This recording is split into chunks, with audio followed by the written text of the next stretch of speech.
We're about to begin another episode of High Dive with Lee Stranahan. And Lee, welcome to the show. It's a busy career being a journalist, an independent journalist there in Washington, D.C. We're lucky to catch you here on not even the break, but dinner time. How are you tonight, Lee? I'm good, thanks, Jason. Bon appetit. You're having some, what have you got there? Is it potbelly soup? Potbelly soup. They have that place in New York Dinner as well. Champions. Yeah. It's right around the corner from here, so I can walk to it without even crossing the street. Fantastic. That is good. These are the types of things that city dwellers concern themselves with. But tonight, Lee, we're going to be talking about the really interesting topic. I mean, to say that the Democrat Party is imploding, it's somewhat of an understatement. I mean, their ridiculous Russiagate hoax failed. Their Ukraine-gate hoax failed. Their attempt to impeach the rightfully elected 45th President of the United States, Donald Trump, failed. Last night at the State of the Union, which I want to get your opinion of, but I personally found epic, Nancy Pelosi exhibited such bad behavior. You could have put a 14-year-old up there and the temper tantrum might have been a little bit less profound. What do you think about all that? Where would you like me to start? Wherever you like. Well, okay, let me start with the State of the Union. Let me start with my opinion. Yeah. I'm going to name two people that we know, but most people don't know them, but you'll get this story. I was at a party once, and across the room, I saw an attractive woman, Kiki Stockhammer, someone we both know. Yes. And I think that's who I was looking at, Kiki Stockhammer. I think it was Kiki. Kiki was the old spokesmodel for New Tech, the company that Jason and I work with. And I was sitting next to my friend, John Gross. And for the purposes of our story, it's important to note that John is gay. And so I was just being a guy, right? And I was like, man, she looks good. And John said, if you're into that kind of thing, which I thought was a great line. And that's what I felt about the State of the Union. If you're into that kind of thing, it might have been okay. For me, I am not into that kind of thing. The State of the Union has a very, and it's got a rhythm. The speech is going to be like this. It's going to be very ponderous. The person is going to speak slowly. Occasionally, people in half the room will applaud. Then he'll say, that's why we have in the audience somebody who's representative of the thing that I'm talking about. And they're with a child. Right. And then blah, blah, blah, blah, blah, blah, blah. That's the way every fucking State of the Union speech goes, right? And they all go that way. Yep. And the only difference is the content. Like one will be a civil rights hero and the other will be, I guess, last night, a civil rights hero, a Tuskegee Airman, which I found very interesting. That was the thing I noted most about it. It was mostly, that was what I would call standard Republican speech. I did this on a Periscope earlier. I asked people, would you have rather had Donald Trump talk about prayer in school as a First Amendment issue, since he's only going to talk about a First Amendment issue apparently for about 20 seconds, because that's all. He gave it less than a minute. First Amendment got less than a minute. And I said, you only Trump supporters, answer this question.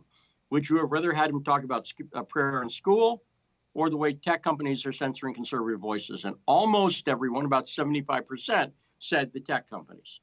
Right? I think everyone agrees to that. I said, would you rather had him say what he said, which is, I will never shut down Social Security, or would you have rather had him say, I'm going to pardon Roger Stone, right? Blah, blah, blah. Or would you rather have him pardon Roger Stone? Which would you prefer, Roger Stone or Guaido? Social Security? Roger Stone is one guy who made his own bed and he's lying in it. I don't think he... Really? Yeah, no, and here's what it is. They would rather, and again, I'm not saying he has to keep, I'm not saying he has to get rid of Social Security. He went out of his way to make a very, in my opinion, non-Republican statement, which is, I will never get rid of Social Security. I don't need you to promise. I did not vote for Donald Trump to say, I will protect some government program at no matter what the cost. Like, I guess I'm not trying to get rid of Social Security right now. Who's even talking about that? So it's a complete pandering statement. The only people who might be talking about that would be libertarians. Nobody else is talking about getting rid of Social Security. Certainly not the Democrats. They want to make it bigger. So why is he making that point? That's why I say, to me, it was a very standard Republican speech. That's blowhardiness. No one cares about that. They want to see Hillary locked up. They want to see more than 3 miles of the wall built, which we don't have. That's what they want to see. Now, he was mostly paying to the Republican establishment base, but there was one notable group he was reaching out to, and that was Black Americans. And I talked to some Black Americans this morning who noticed the same thing. And last night here at Sputnik, very obvious. He's got the highest approval rating among Black Americans of any recent Republican ever, like in a long time. And probably and maybe not even then. So highest approval ratings. Well, what was the response from the Black people you were speaking to? Did they like the speech or dislike the speech? They hated it, but they're very left. So he was very unlikely to say anything that they agreed with. Oh, it was Garland. Right. So they viewed it. What's that? Was Garland? Oh, no, way to the left of Garland. Who was it? Way to the left of Garland. Jackie Lukeman and Jamal Thomas and Sean Blackman, I think, was in the conversation a little bit. They're like socialists. They're like very Jamal's not. Sean's a socialist leader, and but they didn't like it. But whatever, they got that that was the group he was appealing to. He wasn't appealing to much of anybody else outside the base, really. But he wasn't really appealing to his base. His base did not vote for them. So most people I know, if you pressed them, they'd say they don't like socialism, so they prefer. Or is this guy? By the way, Guaido is a socialist, but whatever. That was weird that he was there, wasn't it? Wasn't it weird that he said that Guaido was the rightful ruler of Venezuela? Yes, if you slowed down. But I thought the speech was, if you're into that kind of thing, it was done well. Like, I don't agree with the Soleimani assassination at all. I think he mischaracterized who Soleimani is. Soleimani fought ISIS. The U.S. supports ISIS. I've known this since 2013. The Trump base does not largely know that Trump has carried on or made worse every bad thing that Obama was doing in Syria, where he was supporting Al-Qaeda, we're supporting the Sunni extremist, real terrorist. And a guy like Soleimani stopped ISIS. He was fighting ISIS 100%.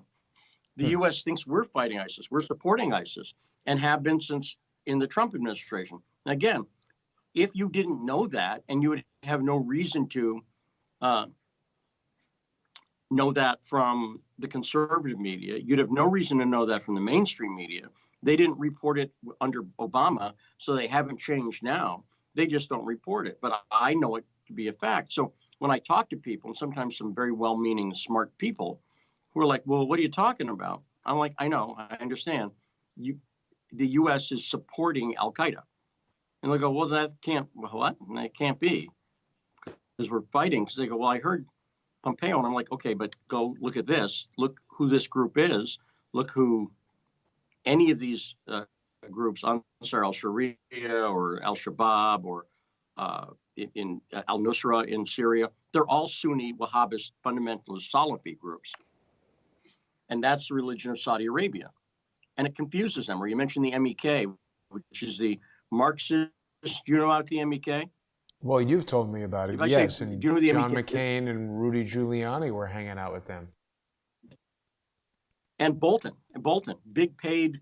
It's the Marxist jihadist cult. All you have to do is look up MEK flag. The flag makes it pretty damn clear what this group represents, yet Giuliani supporting them. And you can find video on YouTube of him at their Bulgarian compound, because it is a cult.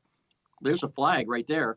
What is that? I mean, you got to admit, in terms of honesty and logos, if I told you, hey, Jason, I've got a Marxist jihadist cult. Can you design a logo for it? That is a pretty good one. Yeah. right? That's not subtle. It's not like a squiggle. And you go, oh, that represents our our inner Marxist jihadist. No, you got the hammer, you got the sickle, you got the rifle, you got the crescent. It's great.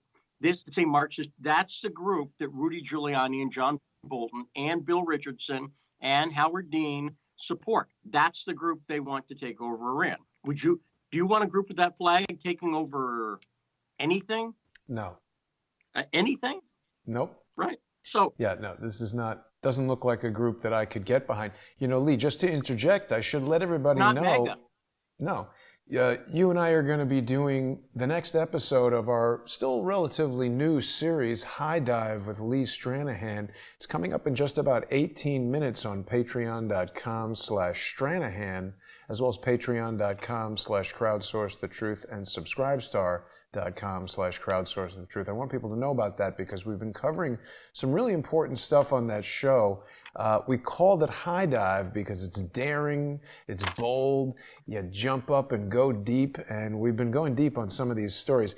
It's amazing, Lee, because everything you're saying makes sense. It's always documented. We've seen the videos of Rudy Giuliani and John Bolton hanging out with these MEK guys, but it's very hard for me with to kind of like, to reconcile that in my mind when I've been watching Rudy Giuliani's podcast about common sense, and he's dealing with facts and evidence having to do with Shokin, the prosecutor who was fired. He's bringing sense and logic to the table. So what the hell is going on exactly?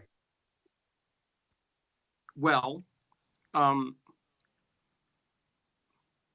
enjoy the power of pushing on people's limited hangouts. So as you know, and as anybody who follows my work knows, and you maybe know my work, but I've been talking about the DNC Ukraine story for 3 years. 2 years before John Solomon, 2 years, a good 2 years. Yeah. And I've done hundreds of episodes of a radio show where we talked about it almost every day. And I also have developed the comprehensive theory on what actually happened with Russiagate. And it goes back to the ultra short version. It goes to the people closest to the Clintons, people like Strobe Talbot, people like Cody Shearer, that nobody talks about. Tom Fitton just talked about this stuff for the first time. And it may not be a coincidence. And but it's people like Cody Shearer, people like Strobe Talbot, people like Derek Shearer, people like Khodorkovsky, people like Bill Browder, who are not part of the central narrative, because what you'll find is, and and we've shown this before, I'll give one simple example. The Trump Tower meeting was about the Magnitsky Act, right? Nobody actually disputes that. That's what it was about, this anti-Russian sanctions bill that can be used against any country, but leave that aside. That's what it was about. Now, Fox News, they're owned by News Corp. That's Rupert Murdoch's company, right? Again, not anything tricky there. If you go to opensecrets.org and you look for the Magnitsky Act and you see who funded the lobbying to support it, News Corp. I'm going to say that again. Rupert Murdoch's company paid for lobbying to support the Magnitsky Act. So this raises an interesting journalistic question, which is, when they were reporting in the Trump Tower meeting, did they ever reveal that they actually had an interest, a biased interest? You follow me?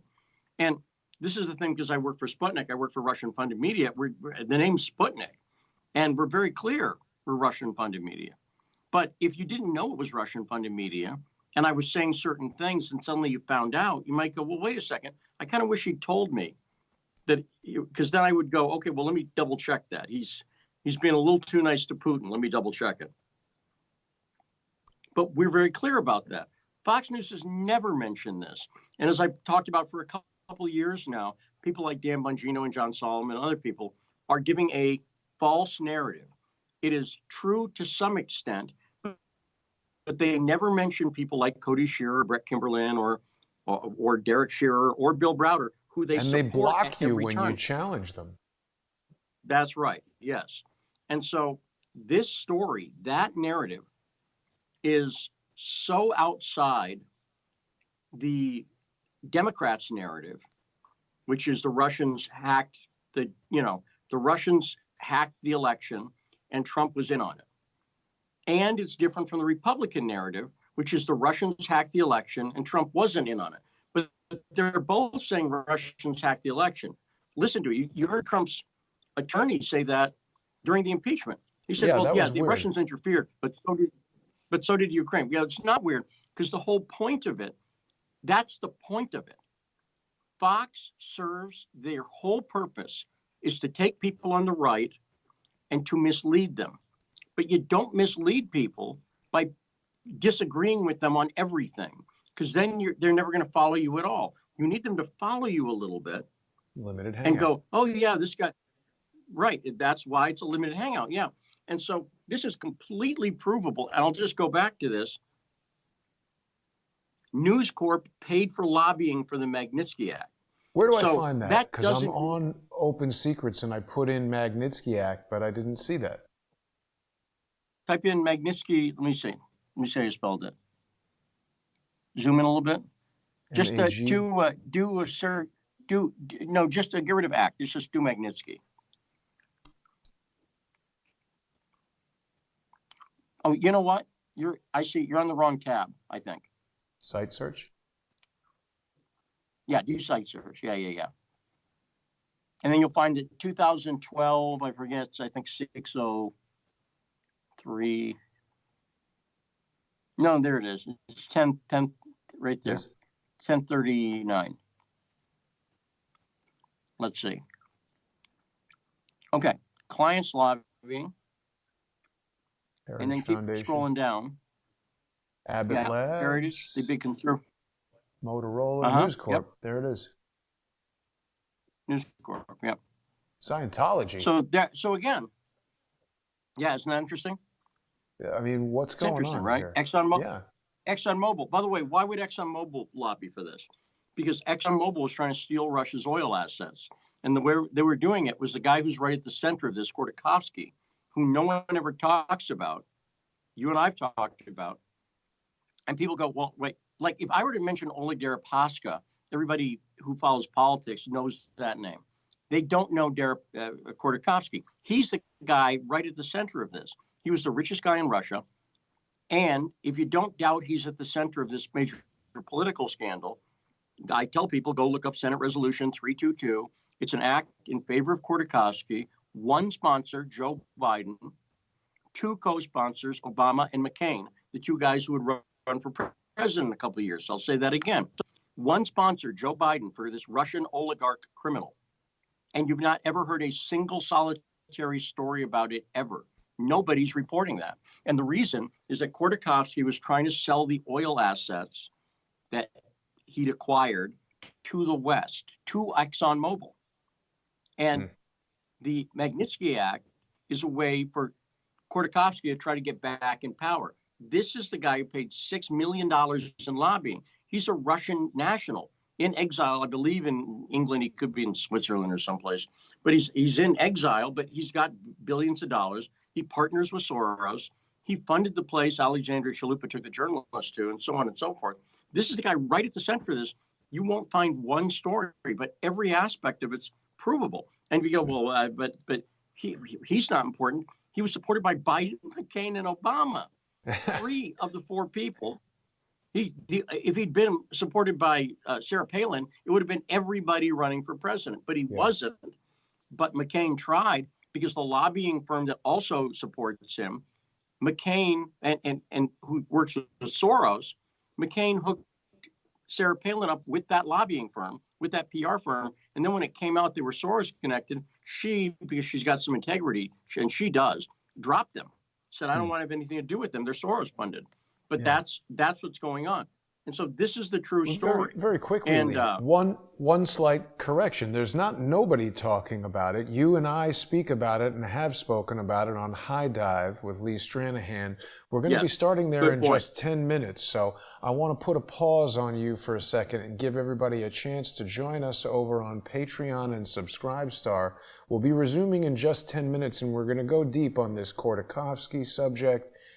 everything with the Magnitsky Act, Ukraine, what's going to happen now that the impeachment trial has ended. And so I hope that people will join us. You're going to hear stuff that Fox News, Dan Bongino, some of these other people don't want to talk about. Rise Above tells us that Bongino has mentioned some of this stuff, but he does not talk about Bill Browder. He's mentioned Cody Shearer, but people can join us in just 10 minutes. He's never mentioned Kimberlin. He in neither of his books, he does not mention Khodorkovsky, period. He does not mention Khodorkovsky in either of his books. If you have a page number, I have them both on Kindle. I'll look it up, but I've gone through both his books. He's pro Bill Browder, as is Glenn Beck, as is everybody on Fox, as is Sarah Carter, right? And you can't be pro Trump and pro Browder, right? If to the extent you're pro Browder, you're anti-Trump. Exactly. And that's what I'm saying about Fox. And they lobbied for the Magnitsky Act. The Magnitsky Act, by the way, is a horrible unconstitutional law. It says if the Secretary of State, in this case, Skull and Bones member Steve Mnuchin, forgive me, if the Treasury Secretary, in this case, Skull and Bones member Steve Mnuchin, and the Secretary of State, in this case, former CIA Director Big Fat Mike Pompeo, if those two guys agree, they will sanction you. What? Yeah. There's no trial. There's no evidentiary standard. There's nothing except these two guys, one of whom is a member of a secret society where people lay in a coffin naked and tell their sexual secrets to each other. So they have mutual blackmail and are told, if you ever have a choice between hiring two people, hire the bonesman. You have to hire the bonesman. Yeah. Or, hey, you laid in a coffin naked and told us your sexual secrets. That's real. And Mnuchin's part of it. And he was business partners with George Soros. And a lot of Trump supporters don't seem to know that Mnuchin, not just worked with him, was literally business partners with George Soros. How does Trump not know that? Because how do Trump supporters not know that? Or Mnuchin's got a good excuse, Well, you don't know what it's like, and or he's not that bad, and we got out of that, and I blah blah blah. But I know what's going on, and the thing is, Trump does too. Khodorkovsky said in an interview after the election, he described Trump as being sort of the head of what he called the alt elite, and he's right. Trump is not a bonesman. He's not one of those like old school elite people. He's kind of a wannabe, right? He's like second tier, but he's not really part of that Bohemian Grove set. Even on the Epstein thing, he made the mistake of turning over on Epstein as opposed to going along with it, which is part of the reason I think he's targeted more than anybody else on the Epstein thing, because he did cooperate with the authorities. And I think that's set them up. And I think that, and it's clear, that Jared Kushner is the single worst influence on Trump. And he's got all of those connections. And so anyway, it's really an alternative, I would say, worldview, but it's all real and it's all provable. But it's so far out that if people listen to me once a week and then go listen to Fox the rest of the week, it's going to be very confusing. Yeah. Because they're going to hear me say stuff and they're going to go, well, but huh? That's not what, but I like Hannity or whatever. Right. I like Bongino. And they'll go, oh, well, Bongino, you seem to agree. And I'm like, no. He agrees on the stuff he has to, but he's protecting the Clintons. And people go, oh, he doesn't like the Clintons at all because he says he doesn't. And I'm like, well, apparently you've never been lied to before, because that's how people lie to you. Yeah. They don't tell you. I mean, I don't, like I say, I just don't understand it. They must have had only great relationship or something. We've got to transition over to our sponsor exclusive show on Patreon and Subscribestar. Okay. And we've got just 5 minutes until that begins. So we're going to resume the conversation. Please join us there. Thanks everybody for watching. Have a great night.